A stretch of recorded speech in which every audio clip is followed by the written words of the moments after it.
ini ada terjadi ikhtilaf di kalangan para ulama. Daging kurban itu apakah boleh dibagikan kepada orang selain Islam? Ikhtilaf.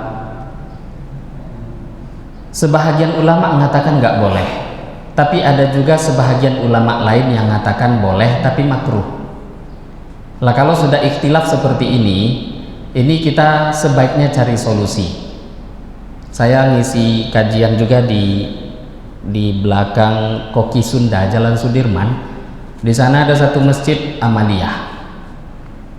Lah di sana mereka setiap tahun itu ada dapat 1 ekor sapi yang dibahasakan oleh orang yang memberi. Nah, ini yang memberi ini non muslim, tapi setiap tahun karena dia punya dealer di depan jalan tuh, ada dealer mobil, dia memberikan 1 ekor sapi setiap tahun. Katanya dia korban, tapi kan kita tahu syaratnya korban kan Islam.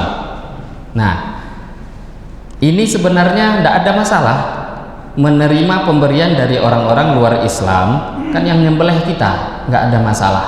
Nah ini sebenarnya kalau ada di tempat kita kejadian seperti itu bisa menjadi solusi diantaranya untuk orang-orang yang non muslim juga. Jadi nerima boleh, itu nggak dihitung korban, ya sedekah untuk menurut agama mereka, dan itu ada keuntungan menurut pemahaman agama kita sendiri. Orang-orang yang tidak Islam bukan berarti kalau buat amal baik terus tidak ada keuntungan, ada.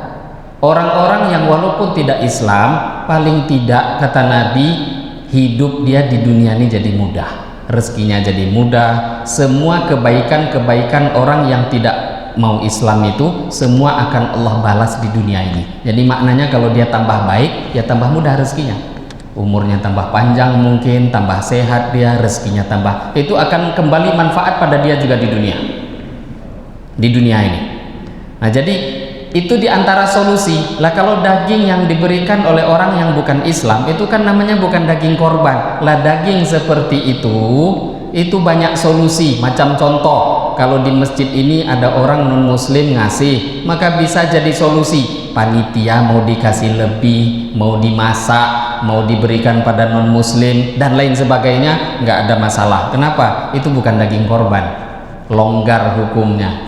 Yang tadi kita bahas, para ulama bahas nggak boleh dijual lah, nggak boleh diberi lah, nggak boleh diginikan, itu semua aturan korban. Nazar nggak boleh dimakan oleh yang menazarkan, itu aturan korban. Tapi kalau daging seperti tadi itu longgar. Lah ini diantara solusi, karena sebahagian ulama tadi mengatakan tidak boleh, sebahagian ulama mengatakan nggak boleh untuk orang-orang yang bukan Islam, walaupun sebahagian yang lain mengatakan boleh. Ikhtilaf begini kan, yang terbaik kita cari solusinya. Lah kalau ada solusi, mungkin binatang selain kurban. Mungkin di antara kita ada yang punya uang lebih di masjid ini, pas pula kebetulan ada beberapa orang-orang non muslim sekitar masjid ingin berbagi, silahkan potonglah hewan selain hewan kurban, dan itu kita selamat dari ikhtilafnya ulama. Ada yang boleh kan, ada yang tidak. Tapi kalau ada mampu untuk mencari satu solusi, itu jauh-jauh lebih baik. Semoga bisa memberikan jawaban. Saya kira cukup. Demikian mungkin Bapak Ibu yang mulia yang bisa kita bahas pada pagi hari ini tentang sedikit pembahasan fikih korban. Ini bukan lengkap, ini sebahagian kecil tadi kita bahas. Semoga apa yang kita bahas dari masail hukum-hukum yang berkaitan dengan korban bisa kita fahami, bisa kita amalkan dan sampaikan pada saudara-saudara Islam kita lainnya. Mari kita tutup dengan doa kifarah majlis. Subhanakallahumma wa bihamdika asyhadu an la ilaha illa anta astaghfiruka wa atubu ilaik. Wabillahi taufiq wal hidayah. Wassalamualaikum warahmatullahi wabarakatuh.